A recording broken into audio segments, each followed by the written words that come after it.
Welcome everyone, this is Tarun Lawar. Welcome to one more lecture of Tarun Lawar Physics. Today we are going to discuss one more topic that is combination of capsters part.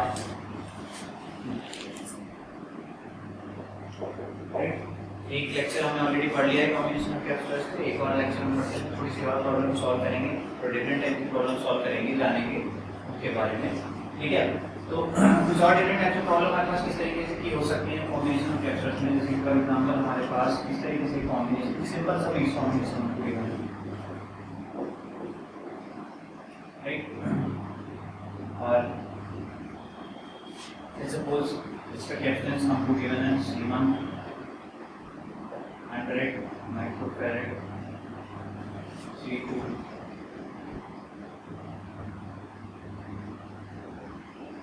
200 microfarad, C3 100 ही है, 100 ही है, 100 microfarad। तो हमसे बोला गया है कि it is connected to 100 volt battery,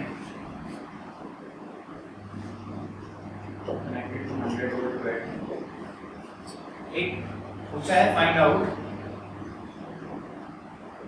the charge stored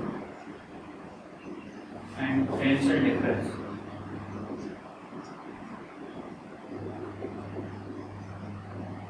across each capsule।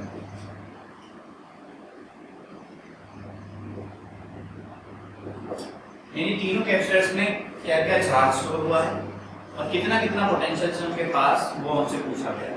This is our question. इस तरीके के क्वेश्चन को हम कैसे सॉल्व करते देखो। इस तरीके के क्वेश्चन को सॉल्व करने के लिए सबसे पहले हम क्या काम करते हैं, हम रीड्रॉ करते हैं डायग्राम को और इक्विवेलेंट कैपेसिटेंस निकालते हैं, जैसे कि हमने लास्ट लेक्चर में किया। और उसके बाद फिर हम क्या करते हैं, कैलकुलेशन स्टार्ट करते हैं पोटेंशियल की और चार्ज, राइट। तो कैसे सॉल्व करेंगे इस क्वेश्चन को,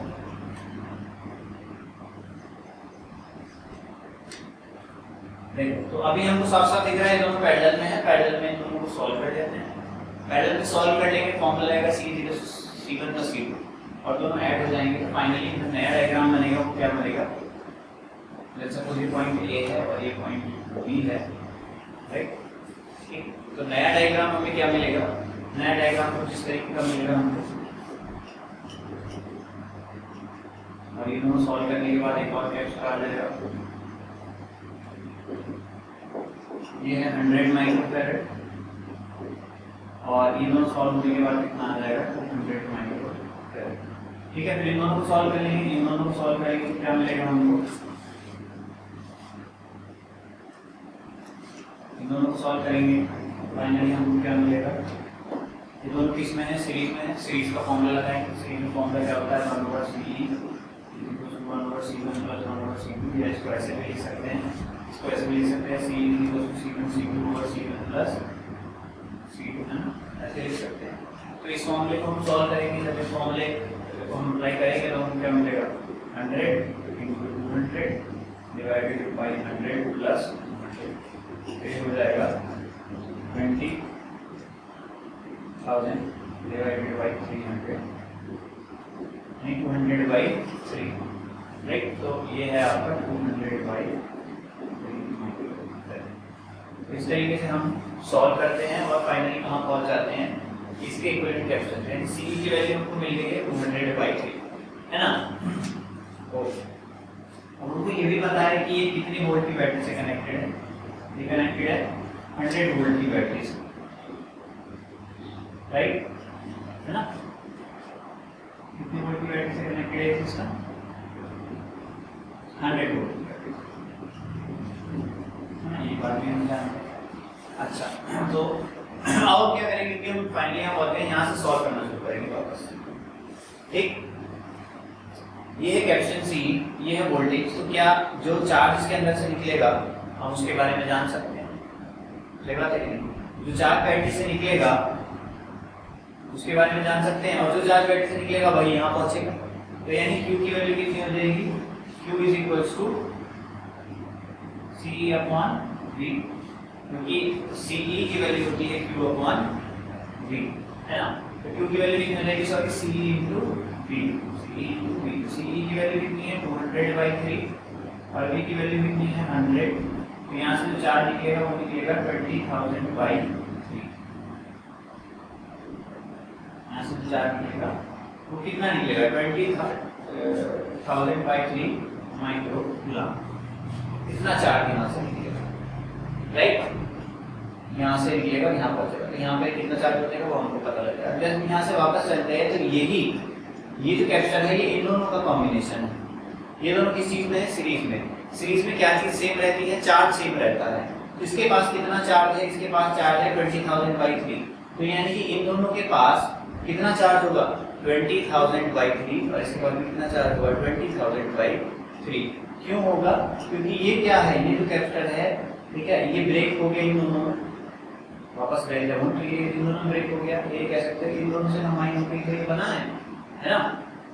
तो इन दोनों में ब्रेक हो गया जिसके पास कितना चार्ज था 20,000/3। अब सीरीज में तो चार्ज सेम रहता है ना दोनों पे, तो जो चार्ज इस पे है वही चार्ज इन दोनों पे होगा। यानी इस पे कितना चार्ज होने वाला है, इस पे चार्ज होगा हमारे पास यहाँ पे जो चार्ज होगा 20,000/3 माइक्रोकूलम और यहाँ पे जो चार्ज होगा वो भी होगा 20,000/3 माइक्रोकूलम, राइट। अच्छा ओके, वापस आ जाते हैं, वापस से यहाँ पहुंचे। तो ये वाला कैप्चर तो एज इट इज ये है, तो इस पे कितना चार्ज है Q1 है हमारे पास 20,000/3, ठीक। अच्छा अब ये वाला जो कैप्चर है इन दोनों में ब्रेक हो गया। ये दोनों किस में है पैरेलल में। पैरेलल में क्या चीज सेम होती है, पैरेलल में वोल्टेज सेम होती है। यानी जो वोल्टेज इसके पास होगी वही वोल्टेज इन दोनों के पास होगी। इसके पास कितनी वोल्टेज होगी इस कैप्चर के पास, इस कैप्चर के पास वोल्टेज होगी V = V का फॉर्मूला क्या हो जाएगा, V का फॉर्मूला हो जाएगा Q/C। Q कितना है यहाँ पर 20,000 अपॉन दिख रहा है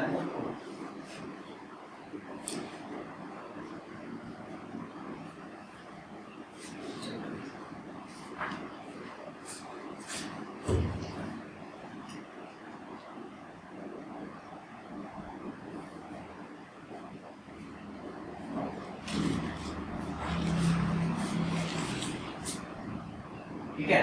तो यहाँ पे वोल्टेज कितना हो जाएगा, यहाँ पे जो वोल्टेज हो जाएगा Q/C। Q कितना है यहाँ पर, Q है 20,000/3 और C कितना है, C है 200। तो ये कट गया 100 कितना हुआ 100/3 वोल्ट। तो यहाँ पे वोल्टेज कितना है 100/3 वोल्ट, तो यही वोल्टेज इसके पास होगा यानी V3 होगा 100/3 वोल्ट और V2 होगा 100/3 वोल्ट, ठीक है। तो इन दोनों के क्रॉस वोल्टेज पता लग गया, इसके क्रॉस चार्ज पता लग गया, इसके क्रॉस वोल्टेज कितना होगा तो V1 हो जाएगा Q1/C1, राइट। V1 कितना हो जाएगा Q1/C1। Q1 कितना है 20,000/3 और C1 कितना है 100, ठीक है। ये कैंसिल आउट हुआ तो ये कितना हो गया 200/3 वोल्ट। यानी V1 की वैल्यू कितनी आ गई, यानी इस कैप्सूल का कितना चार्ज है 20,000/3 माइक्रोकूलम और वोल्टेज कितना है 200/3 वोल्ट। इन दोनों के पास वोल्टेज पता है हमको, V2 की वैल्यू कितनी है, V3 की वैल्यू कितनी है, चार्ज की वैल्यू निकालनी है। यहाँ पे चार्ज की वैल्यू कितनी हो जाएगी Q2 = C2 × V2 है ना, Q = C2। तो C2 की वैल्यू कितनी है आपकी 100 और V2 की वैल्यू कितनी है 100/3। तो चार्ज कितना हो गया 10,000/3 माइक्रोकूलम। सिमिलरली यहाँ पे भी सेम ही प्रोसीजर है, यहाँ पे भी चार्ज की वैल्यू कितनी आ जाएगी 10,000/3 माइक्रोकूलम, राइट। तो यहाँ का चार्ज कितना है, ये यहाँ की वोल्टेज कितनी है, यहाँ का चार्ज कितना है 10,000/3 माइक्रोकूलम, वोल्टेज कितनी है 100/3। यहाँ की वोल्टेज कितनी है 100/3 और चार्ज कितना है 10,000/3 माइक्रोकूलम। तो इस तरीके से इन क्वेश्चंस को हम सॉल्व कर लेते हैं, राइट।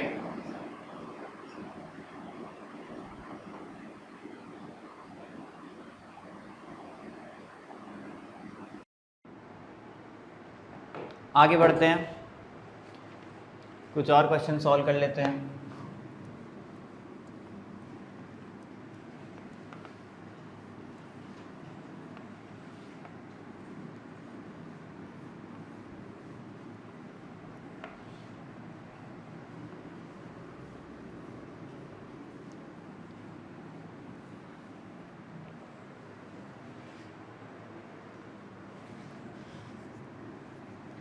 लेट्स सपोज हमारे पास एक कैपेसिटर है,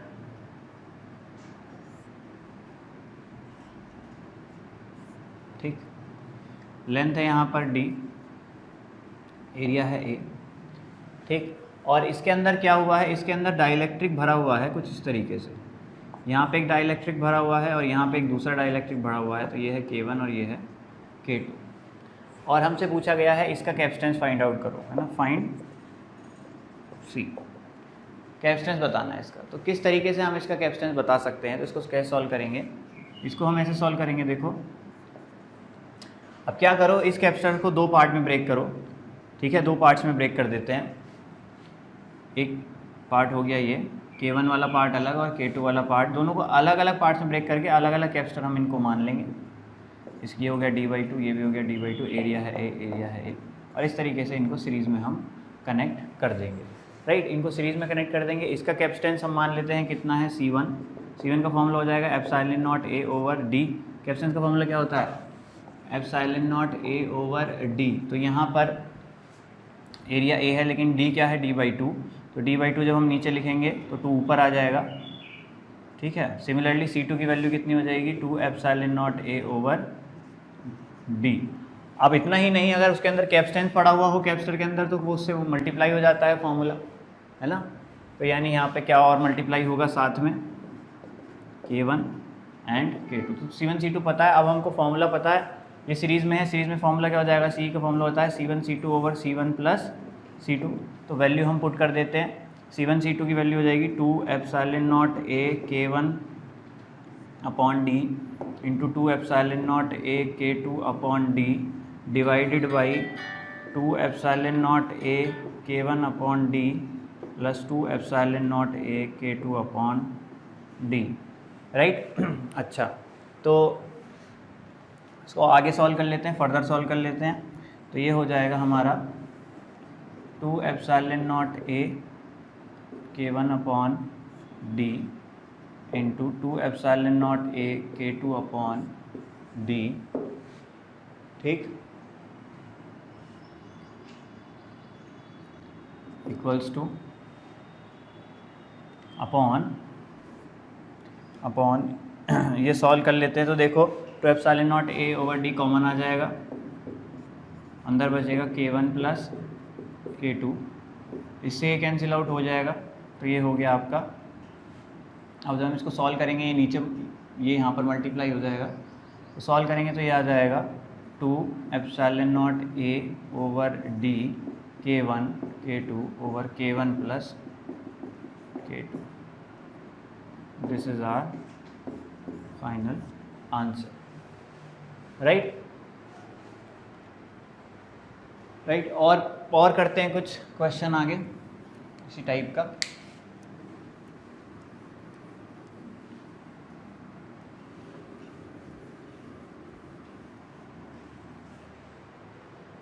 लेट्स सपोज इसी तरीके का कोई और क्वेश्चन है, हमको गिवन क्या है, हमको क्या गिवन है,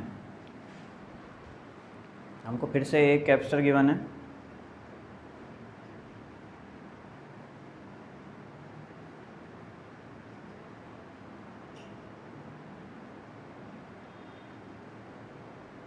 राइट। हमको एक कैपेसिटर गिवन है और अब की बार क्या हुआ है, अब की बार हमको कुछ इस तरीके से डाइलेक्ट्रिक्स इसके अंदर डाले गए हैं।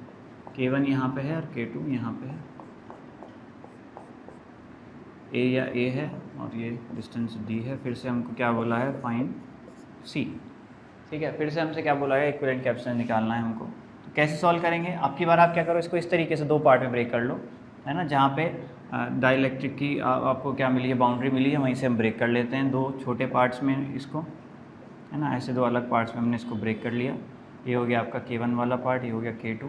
ये डिस्टेंस कितना है, D ही है, ये डिस्टेंस कितना है, D ही है, लेकिन ये एरिया हो गया A/2, ये एरिया भी हो गया A/2। और इसको कनेक्ट कैसे कर देंगे, इस तरीके से हम इसको कनेक्ट कर देंगे, राइट। तो हमको क्या दिख रहा है साफ साफ कि ये किस में है, पैरेलल में है, किस में है, पैरेलल में है, ठीक। अच्छा, इसका कैपेसिटेंस हम मान लेते हैं C1। C1 कितना हो जाएगा, C1 की वैल्यू हो जाएगी एप्सिलॉन नॉट A, लेकिन A की वैल्यू कितनी हो गई है, A/2, है ना, ओवर D। और K1 क्या हो गया, डाइलेक्ट्रिक कांस्टेंट। सिमिलरली C2 की वैल्यू कितनी हो जाएगी, एप्सिलॉन नॉट ओवर ए की वैल्यू हो गई a/2 d इंटू K2। ठीक है, तो ये हो गया आपका C1 और C2 की वैल्यू आ गई है। अब ये दोनों किस में दिखाई दे रहे हैं? पैरेलल में जो CE का फॉर्मूला होता है वो क्या होता है? C1 plus C2। तो डायरेक्ट हम ऐड कर देंगे, तो इन दोनों को ऐड करेंगे तो क्या क्या कॉमन आ जाएगा? एप्सिलॉन नॉट a/2d कॉमन आ जाएगा और अंदर क्या बचेगा? K1 plus K2। This is the final answer, right. तो इस तरीके से हम इन क्वेश्चंस को सॉल्व कर लेते हैं। ठीक है, एक क्वेश्चन और करते हैं।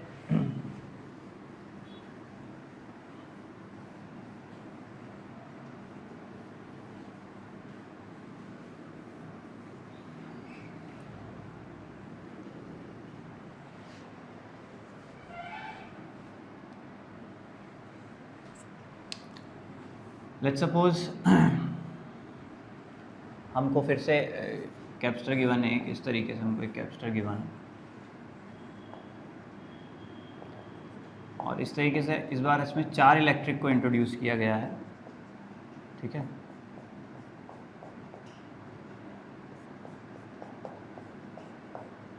K1, K2, K3 and K4, right.